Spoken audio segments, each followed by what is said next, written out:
What was supposed to be a night of celebration turned into disaster after 4 friends who were all drunk left the bar in the city without a designated driver. Designate a driver. Don't drink and drive.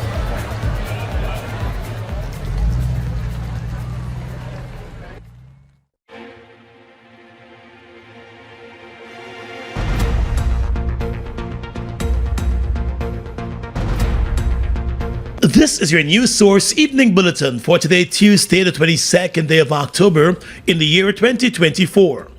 I'm Gordon Mosley reporting, and here's what we're tracking tonight. The Guyana Human Rights Association has issued a call for a complete overhaul of the Guyana Police Force to rid the organization of many of the challenges it is currently facing.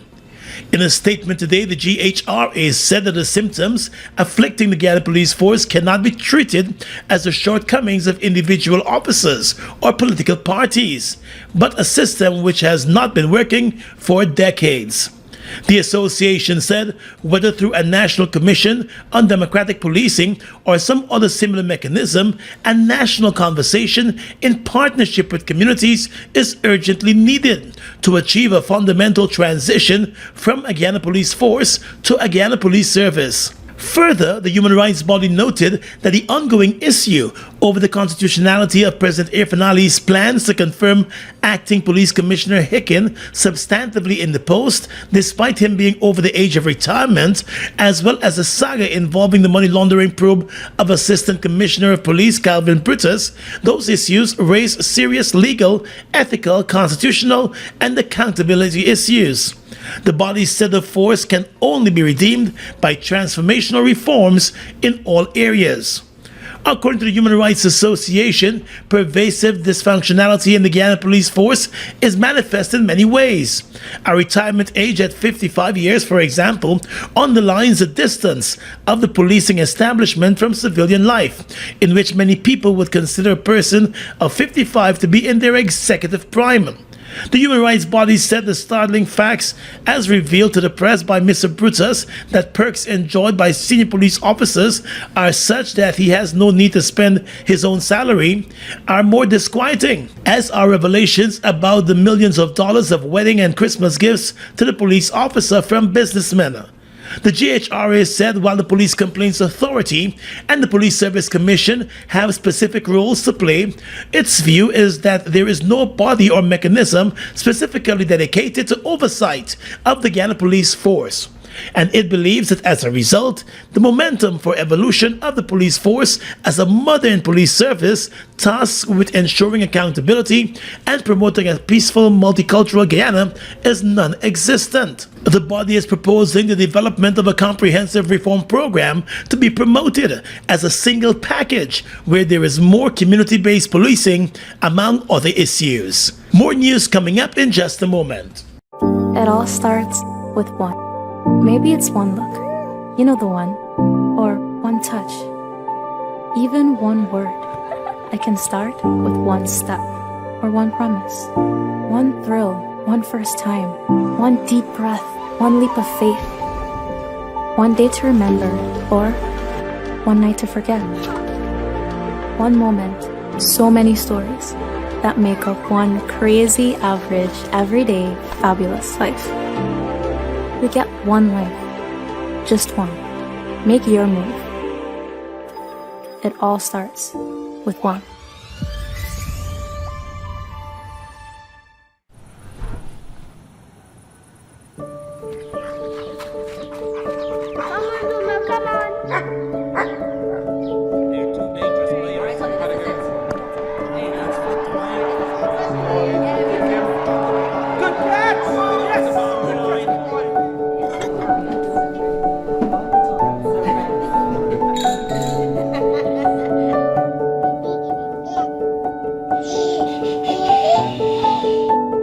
Your own home is so much more than just 4 walls, floors, and ceilings. It's a lifetime of great memories and stories. Come talk to us and start your journey home today. Republic Bank, we're the one for you. Is there anybody in this house want to worship the Lord with me? Hi, music fans. It's here again. It's the Gospel Music Awards 2024 and the launching of Charlene Maloney's new album titled He's Greater. He's greater. It's a double event, one night only. It's praise and worship at the National Cultural Center, Saturday, November 2nd at 8 p.m. or 20 hours sharp. Tickets cost $3,000 and $2,000. It's Gospel Music Awards and a concert. Special appearances by Ambassador Charlene Maloney and other top Guyanese artists. You cannot afford to miss this one. Be there. Get your tickets at the National Cultural Center, Wireless Connections Border Market, and Andrew Supermarket. I am Simone Ford, and I'm the owner of Siege Eco Clean Services. I provide my services to the oil and gas sector.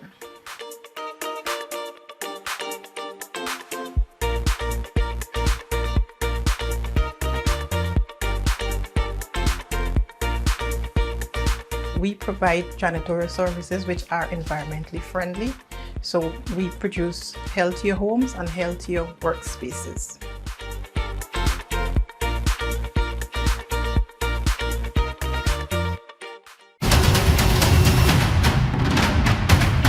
Mobile fuels are made with our customers in mind.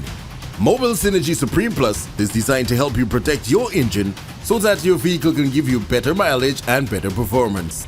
When you choose Mobile Synergy Supreme Plus, you choose a fuel that will help keep your vehicle running at its best. Visit a mobile service station today and fuel up with Mobile Synergy Supreme Plus. Mobile trademarks are owned by ExxonMobil and used under license.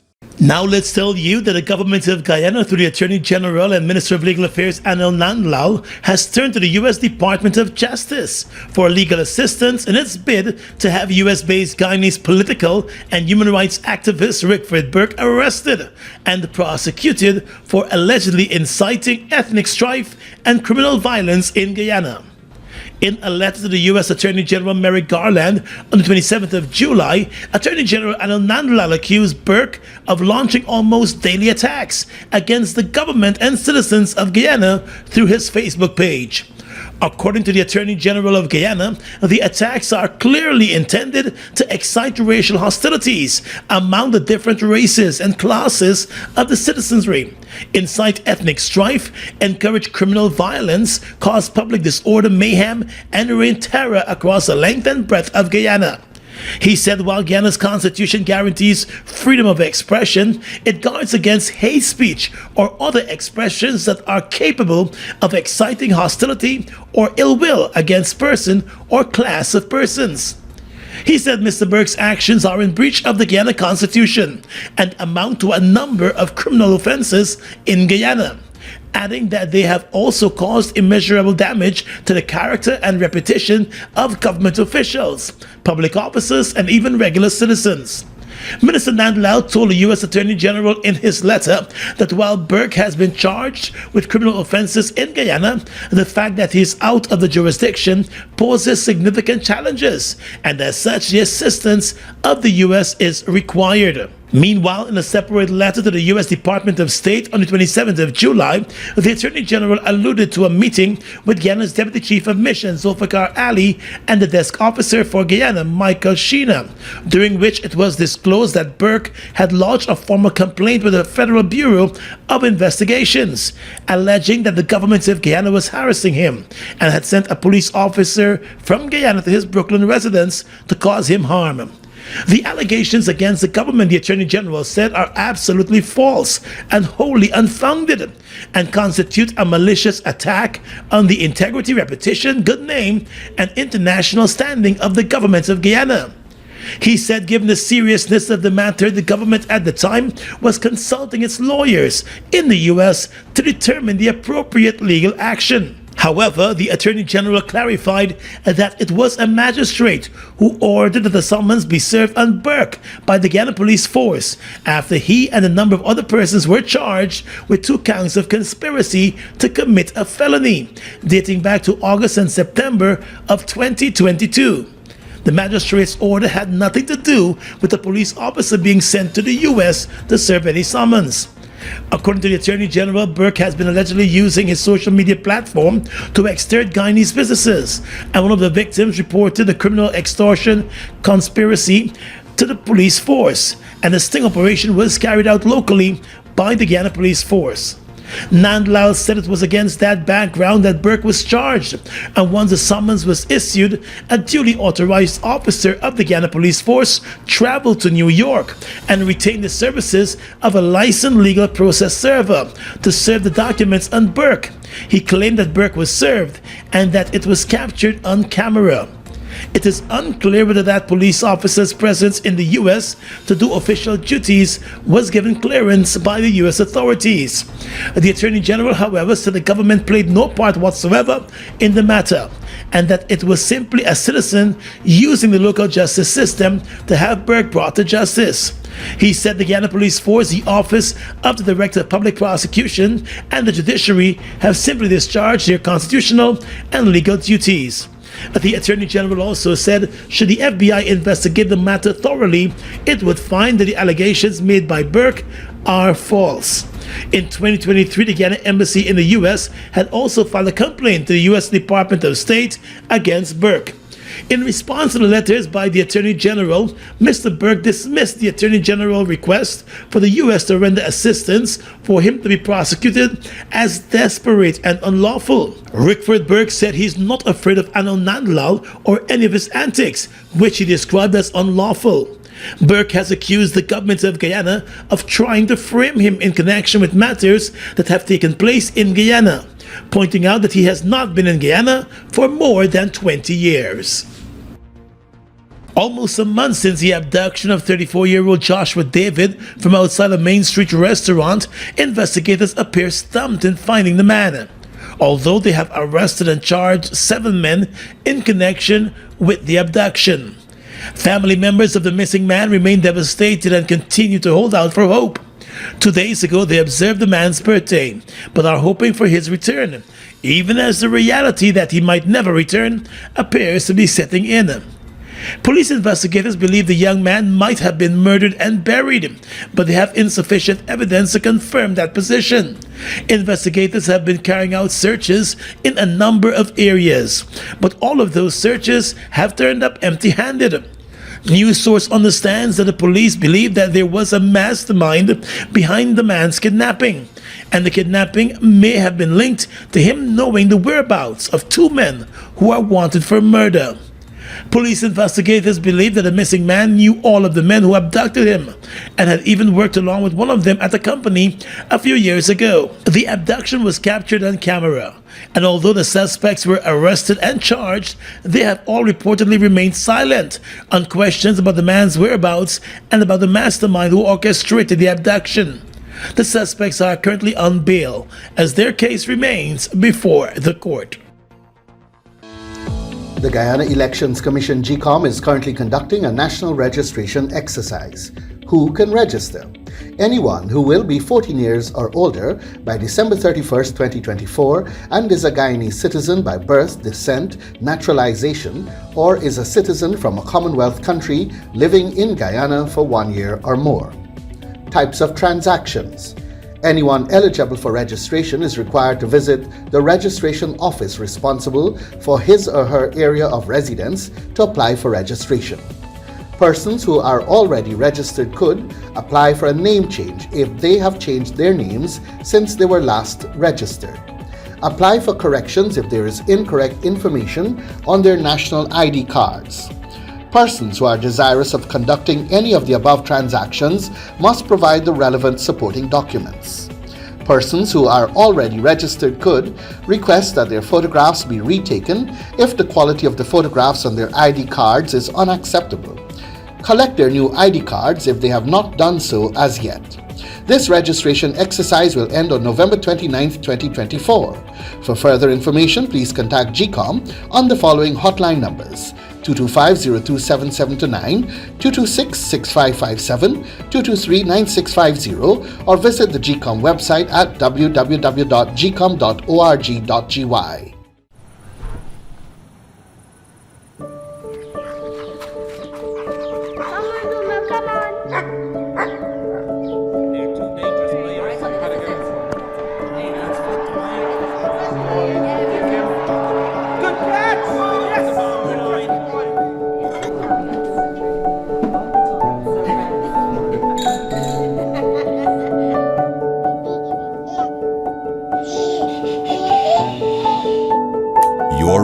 home is so much more than just four walls, floors, and ceilings. It's a lifetime of great memories and stories. Come talk to us and start your journey home today. Republic Bank. We're the one for you.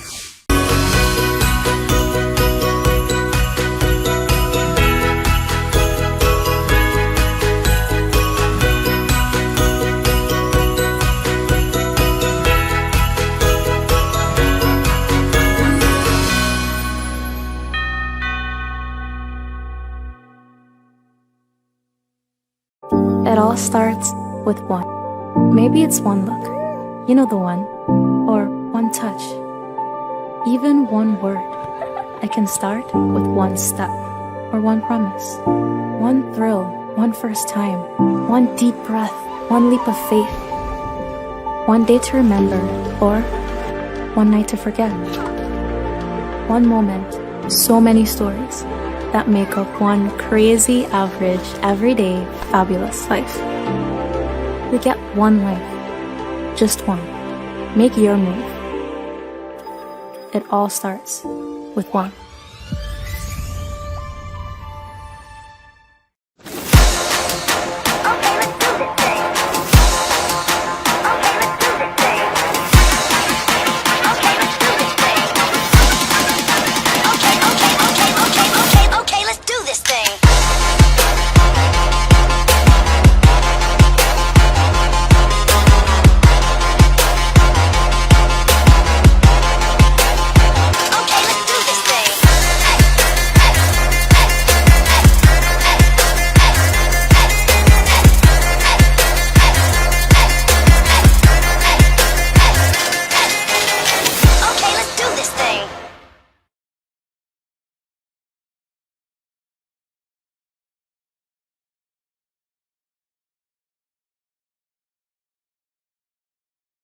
Two of three armed bandits who attacked and shot a Better Hope businessman during the course of a robbery were tracked down and arrested by the police last night. The third suspect managed to escape.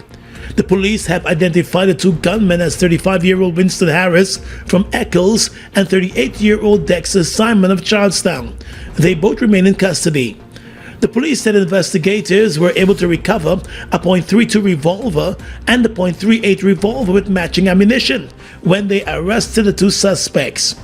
A police statement explained that it was just after 8 p.m. last night when three armed men attacked the businessman at his hotel in Better Hope and forced him into his home, which is located at the same property. Once in the house, the men started to demand money and jewelry while holding the businessman at gunpoint. The police said after ransacking the house and continuing with their demands, one of the bandits shot the businessman after he did not comply with their request to hand over more money and jewelry. The three suspects escaped on foot as the businessman was rushed to a hospital to nurse his gunshot wounds.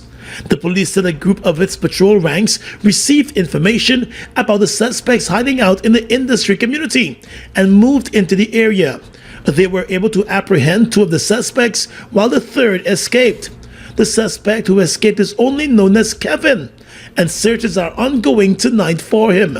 The investigations are continuing tonight. President Irfan Ali has hailed the role of Queen's College in the Guyanese society, saying that the institution has created some of the best individuals and is being represented at every sphere of national life. Delivering the feature address at a special General Assembly to commemorate the 180th anniversary of Queen's College yesterday, President Ali urged that there be a continuation of the history of excellence that the institution has produced. In every sphere of national life, the products of this institution was given the opportunity to demonstrate the values of this institution. I said earlier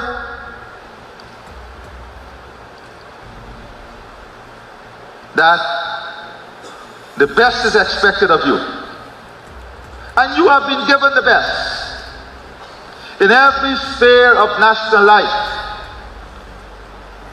The minister outlined by names too. In every sphere of national life, this institution has representation. You have products there that must showcase the values and principles of the institution. The president said while the journey might have started at QC, it should not only be about the institution, but the values and foundation which were built there. He said it must not only be a commitment to the institution, but connecting the institution that must seek to inspire others. The values and foundation that the institution instilled in you cannot change depending on the wind or the roughness of the sea.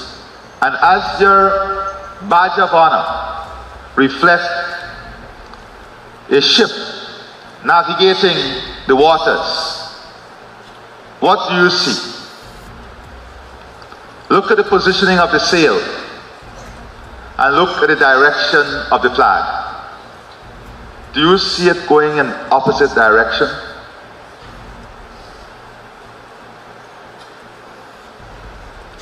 So in this life, like your badge, you will navigate rough waters. You will navigate different weather conditions. But no single sail would take you safely.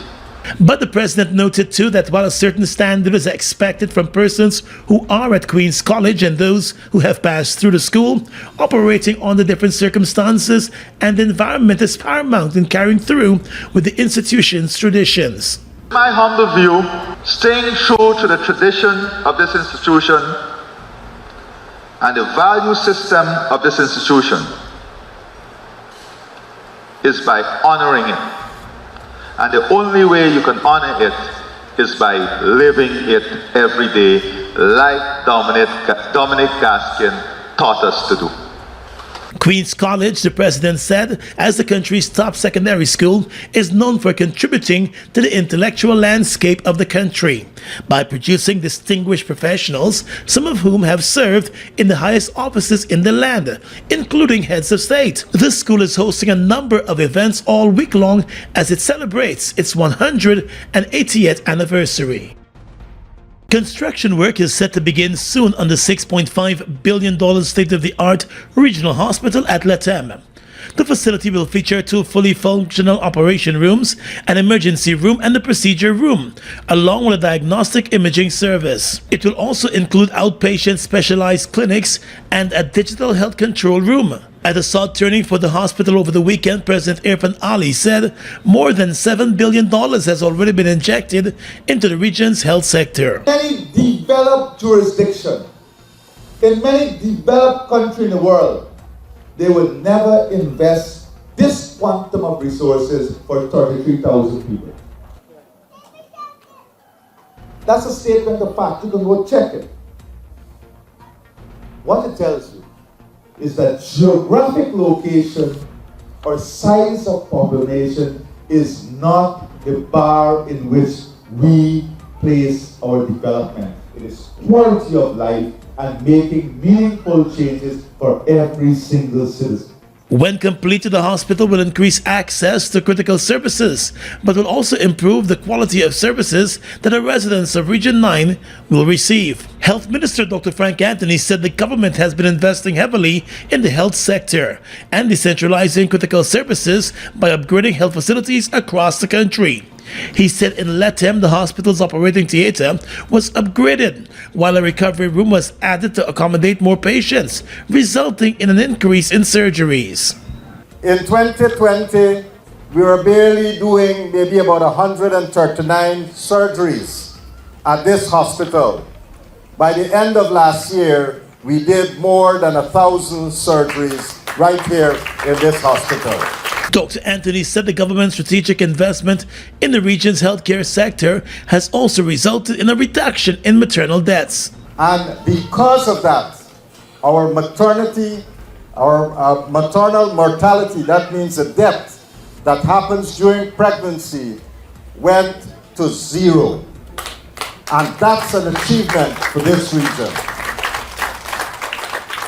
So what I'm pointing out to you is that simple investments If you know what you're doing, simple investments can save the lives of our people. And that is what this government is about. We make simple strategic investments that is going to improve the conditions of our people. And we have been seeing that. Additionally, the medevac rate has decreased from 20% to 3%, which the minister noted was an indication that fewer patients require referrals to the Georgetown Hospital for life-saving surgeries. GCOM is currently conducting a national registration exercise. Who can register? Anyone who will be 14 years or older by December 31, 2024 and is a Guyanese citizen by birth, descent, naturalization, or is a citizen from a Commonwealth country living in Guyana for 1 year or more. It is the civic duty and legal responsibility of all persons who meet the eligibility requirements to apply for registration. By doing so, you will be ensuring that you are issued a national identification card and be included in the official lists of electors for future elections, providing you meet all eligibility criteria. Persons could be prosecuted, fined, or even sent to prison for failing or refusing to apply for registration. This registration exercise will end on November 29, 2024. For further information, contact GCOM on 225-027729 or visit the website www.gcom.org.gy.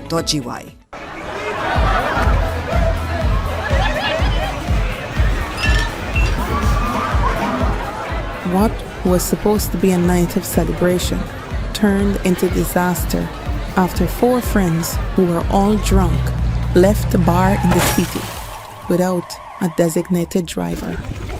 Designate a driver. Don't drink and drive.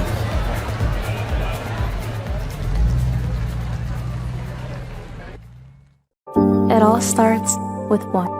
Maybe it's one look. You know the one. Or one touch. Even one word. I can start with one step. Or one promise. One thrill. One first time. One deep breath. One leap of faith. One day to remember. Or one night to forget. One moment. So many stories that make up one crazy, average, everyday, fabulous life. We get one life. Just one. Make your move. It all starts with one. Guyana's economy is rapidly transforming, and we're all part of it. Oil is at the forefront of this development by providing reliable and efficient energy and supporting community development from the very core. 100% of Oil's profit goes back to building schools, roads, and other important infrastructure that connects our cities and towns, providing fuel to domestic, marine, industrial, and aerial transportation. Oil has now repositioned itself as a market leader in the petroleum industry, building a better future for all of us. Across the region tonight, the government of Brazil is reporting that President Lula da Silva is doing well after he suffered a head injury at home over the weekend, which caused a minor brain hemorrhage. The remarks from the country's institutional relations minister came as Lula shared on social media a picture of himself smiling next to 2 of his officials.